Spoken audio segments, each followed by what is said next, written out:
Welcome to J Dude's Review. Today I'm going to be reviewing Bath and Body Works Firecracker Fritz.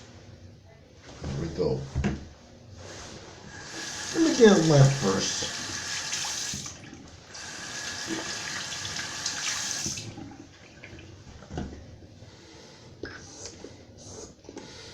Nice foam, kind of like snow, just like the other brand, kind of like White Barn.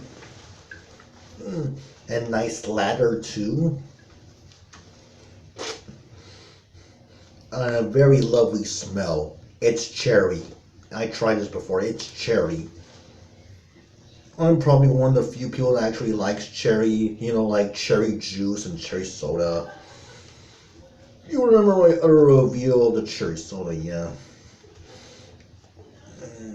Wow, an awesome ladder.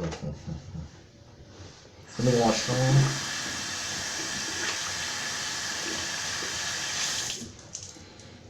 And once again, best of all, the smell stays with you. A first-rate hand soap with a first-rate smell. I give this a 10 out of 10. A 10 out of 10.